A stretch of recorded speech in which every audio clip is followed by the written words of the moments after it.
आज हम लोग वर्गमूल निकालने की कुछ विधियों के बारे में जानेंगे।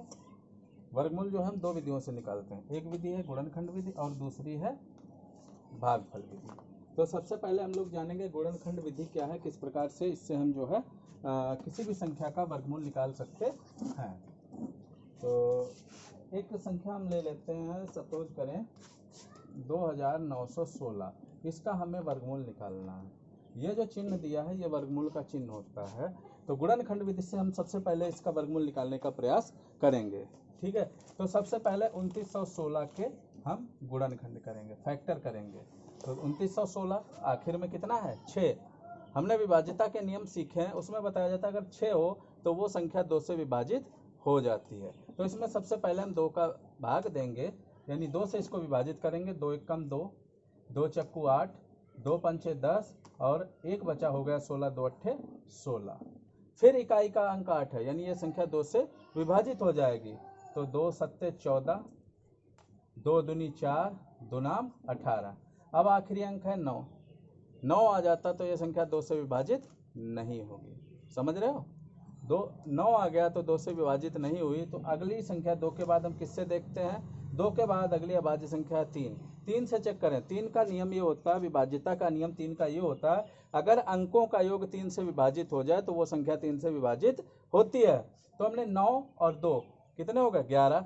11 में 7 जोड़ दिया, कितना हो गया, 18। 18 में 3 का भाग चला जाता है, ये संख्या 3 से विभाजित है। तो 3 से हमने विभाजित किया, 3 दूना 6, 1 और यहाँ बचा 1 हो गया 2 12, 3 चक्कू 12 और 3 तियाँ 9। अभी भी चेक करते हैं क्या ये अभी भी 3 से कट रहा है। 4 3 7 2 9, 9 3 चला जाता है तो 3 से ये अभी भी जाएगा। 3 अट्ठे 24 और 3 एकम 3। फिर देखो 81 3 से कट जाता है, 3 से ये जाएगा 27 बार। 27 में 3 का भाग जाएगा 9 बार, 9 में जाएगा 3 बार, 3 का भाग 3 में जाएगा 1 बार।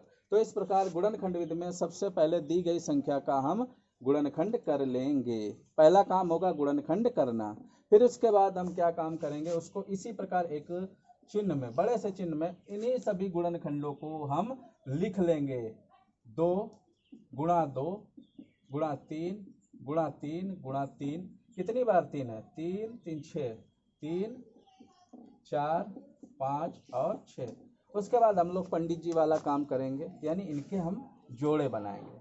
पंडित जी जोड़े बनाते हैं तो हम इनके क्या करेंगे, जोड़े बनाएंगे। 1 जोड़ा, 2 जोड़ा, 3 जोड़े, 4 जोड़े। जोड़े बनाने के बाद इनको इस चिन्ह से हम, जो वर्गमूल का निशान है उससे हम बाहर निकाल लेंगे। यहाँ से 1 2 बाहर आ गया, इस जोड़े से 3 बाहर आ गया, इस जोड़े से 3 बाहर आ गया और इस जोड़े से 3 बाहर आ गया। और इनको जो हम मल्टीप्लाई कर देते हैं, 2 तियाँ 6, 6 तियाँ 18, 18 तियाँ 54। कुल मिला के 2916 का जो वर्गमूल है वो 54 होगा। यानी इस विधि में हमें सबसे पहला काम ये होता है कि हम इनके गुणनखंड करते हैं।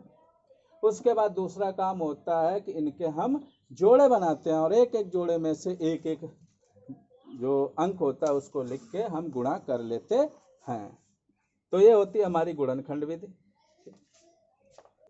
अब बात करेंगे हम भाग विधि की, किस प्रकार हम भाग विधि से जो है गुणनखंड निकालेंगे। थोड़ी सी जटिल विधि है, लेकिन सबसे अच्छी विधि, सबसे उत्तम विधि यही है। अगर आप सीख गए तो ये सबसे बेस्ट विधि है। किसी भी संख्या का वर्गमूल आप निकाल सकते हैं, कोई दिक्कत नहीं होगी, आसानी से निकाल पाएंगे। ठीक है, जैसे हमने कोई संख्या ले ली, अभी जैसे हमने ली थी 2916, अब हमने ले ली है 11664। अब हमें इसका वर्गमूल निकालना है। उसमें हम क्या करते थे, गुणनखंड करते थे, फिर जोड़े बनाते थे, यानी पंडित जी वाला काम करते थे। यहाँ भाग विधि में क्या काम करेंगे, सबसे पहले ही काम पंडित जी वाला शुरू करेंगे। सबसे पहले काम 2-2 अंकों के जोड़े बनाएंगे। और जोड़े किधर से बनेंगे, जोड़े इस साइड से बनाएंगे, दाहिनी ओर से। 1 जोड़ा, 2 जोड़ा, जिसके साथ कोई जोड़े में ना हो उसके साथ 0 जोड़ देंगे। ठीक है, और इस विधि के लिए हमें 1 से कम 10 तक के संख्याओं के वर्ग और वर्गमूल की जानकारी होनी चाहिए। जैसे 1 का वर्ग होता है 1, 2 का वर्ग होता है 4, 3 का वर्ग होता है 9, 4 का वर्ग होता है 16, 5 का वर्ग होता है 25, 6 का वर्ग होता है 36, 7 का वर्ग होता है 49, 8 का वर्ग होता है 64, 9 का वर्ग होता है 81, 10 का वर्ग होता है 100। अगर हम इस प्रकार से भाग विधि से किसी भी संख्या का वर्गमूल निकाल ले रहे हैं तो हमें इन 10 अंकों का जो है वर्ग और वर्गमूल की पूरी जानकारी होनी चाहिए। इन 10 अंकों का वर्ग हमें जानकारी होना चाहिए। तो अब हम इधर आते हैं भाग विधि पे। सबसे पहला जोड़ा क्या है? 0 1। ठीक है, अब हम ये देखते हैं क्या इसके आसपास कोई पूर्ण वर्ग संख्या है। पूर्ण वर्ग संख्या का मतलब होता है ऐसी संख्या जिसका हम पूरा पूरा वर्गमूल निकाल सकें। जैसे 1 का वर्गमूल 1, 4 का वर्गमूल 2, 9 का वर्गमूल 3, 16 का वर्गमूल 4। ठीक है, अब यहाँ पे हमने देखा 1 का हमें वर्गमूल खुद ही एक पूर्ण वर्ग संख्या है, एक पूर्ण वर्ग संख्या है। तो 1 एकम 1, यही तो होता है। 1 की 1 से गुणा करेंगे तो 1 आएगा। 1 यहाँ पे लिख दें। अब इसमें से इसको हम घटा देते हैं। ठीक, इधर क्या काम होता है? 1 एकम 1 किया, इन दोनों को हम जोड़ देते हैं। इसके बाद भाग जैसे करते हैं किसी संख्या को तो एक संख्या उतारते हैं, इसमें अकेला कोई नहीं आएगा, इसमें जोड़े में उतरेंगे। ठीक है, अगर पंडित जी ने जोड़ा बना दिया पति पत्नी का, चलेंगे तो साथ ही साथ में।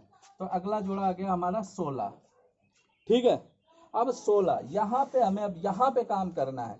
अगर हम यहाँ 2 के आगे 0 भी लिख दिए तब भी इससे ज्यादा हो जाएगा।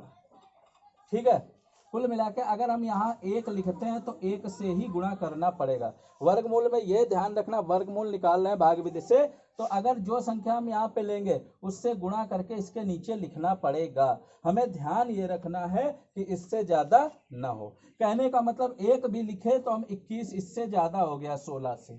ठीक है, तो हम क्या काम करते हैं, ऐसी स्थिति जब भाग में नहीं जाता, हम कह सकते हैं कि इसमें इसका भाग नहीं जा रहा है, तो अगला जोड़ा उतारना पड़ता है। और जब अगला जोड़ा उतारते हैं, जैसे भाग में क्या होता है, अगली संख्या उतारते हैं तो 1 0 लगाते हैं। तो यहाँ पर भी 1 0 लगाएंगे और यहाँ पर भी 1 0 लगाएंगे। अब देखते हैं कि कितने से हम गुणा कर दें कि लगभग इधर आ जाए। देखो 4 आखिर में है, 4 किसके वर्ग में आ रहा है? इधर देखो जरा, या तो 2 के वर्ग में आ रहा है या 8 के वर्ग में आ रहा है। मोटा मोटा हम बता रहे, या तो यहाँ पे 2 लिखोगे, 2 से गुणा करोगे 204 हाँ 400 जो कुछ भी 4 आ जाएगा। 8 लिखोगे तो 8 से गुणा करनी पड़ेगी, 8 अट्टे 64, 8 दूनी 16 हो गया, 108 आ गया। यानी 11664 का जो वर्गमूल है 108 होता है। बहुत ही आसान है, बस केवल समझने की देर है। चलिए एक और उदाहरण से समझते हैं। ठीक है, एक और उदाहरण लेते हैं हम, तब समझ में आ जाएगा अच्छे से। एक संख्या है 54,756, 54,756, इसका हमें वर्गमूल ज्ञात करना है। तो हम इसको भाग विधि से करते हैं। अभी हमने बताया सबसे पहला काम इसको लिख लें, 54,756 लिखना तो है ही, वो तो जरूरी है, बगैर लिखे काम कैसे चलेगा। सबसे पहला काम पंडित जी बनो, जोड़े बनाओ। जोड़े हमेशा दाहिनी ओर से। ठीक है, अभी दशमलव वाले संख्याएं बताएंगे, दशमलव वाली संख्याओं का वर्गमूल निकालना होगा तो उसका एक अलग भी नियम है। उसमें दशमलव के बाद संख्याओं से जोड़े बनते हैं तो वो बाईं साइड से, लेकिन दशमलव नहीं है तो दाहिनी साइड से 1 जोड़ा, 2 जोड़ा। इसका जोड़ा बन नहीं रहा तो 0 लगा के जोड़ा बना दिया। अब हमें यह देखना है कि 5 या 5 से पहले कौन से पूर्ण वर्ग, क्या 5 पूर्ण वर्ग है? नहीं है। यहाँ देखो कहीं 5 का नाम आ रहा? नहीं आ रहा। 5 से पहले कौन सी पूर्ण वर्ग संख्या है ये बताओ? 5 से पहले 4। ठीक है, 5 से जस्ट पहले वाली पूर्ण वर्ग संख्या हमें लेनी है। 5 से पहले आ गया 4। 4 कैसे आया होगा? 2 दूनी 4 आया होगा, 2 दूनी 4 आया होगा। यहाँ भी 1 2 लिख दो। ठीक, इसके बाद 5 में से 4 हमने घटा दिया, आ गया 1। अगला जोड़ा उतार लिया, हो गया 147। इधर इनको जोड़ दिया, 2 2 4। फिर वही काम हमने कहा कितनी बार ले जाना 147 में। अगर हमने यहाँ 1 लिख दिया तो 1 से गुणा होगा, यहाँ पे 41 आएगा, बहुत ही कम है। 2 लिखा, 2 से गुणा 42 दूनी 84 आएगा। तो इसका थोड़ा सा ये आइडिया लगा लिया करो कि यहाँ 4 है, यहाँ 14 है, 4 तियां 12। ठीक है, तो यहाँ पे 3 बार गया 43, 3 से गुणा कर लो, 3 तिया 9, 3 चौको 12। अगर सपोज करो ज्यादा हो जाइए तो एक बार कम करके ले जाओ। ठीक है, अगर यहाँ पे मान लो 147 से यहाँ पे ज्यादा आता तो 2 बार ले जाते, लेकिन 3 बार में चला गया तो यहाँ 3 लिख लिया हमने। ठीक है, 3 से गुणा कर ली, 3 तिया 9, 3 चक्कू 12, 17 में से 9 गए 8, 3 में से 2 गया 1, यहाँ भी 3 लिख दिया। अगला जोड़ा उतार लिया, अब की बार अगला जोड़ा है 56, इसको जोड़ देना होता है, इधर जोड़ देना होता है, 43 3 46। अब फिर वही काम करना है हमें, 4 का पहाड़ा पढ़ लो 18 में, 4 चक्कू 16, एक बार गुणा करके देख लेना, फिलहाल हमें लगता है कि चला जाएगा, 4 से गुणा कर लेते हैं, 4 चक्कू 16, 4 छंग 24 से 25, 4 चक्कू 16 2 18, और घटा दिया, यहाँ भी 4 लिख दिया। कुल मिला के 54,756 का जो वर्गमूल आ गया हमारा 234 आ गया। अगर आपको भाग विधि समझ में आ गई तो चाहे जितना भी बड़ा गुणनखंड या वर्गमूल का सवाल हो आप आसानी से कर सकते हैं। ठीक है, कल हम लोग जो है दशमलव वाले सीखेंगे। ठीक।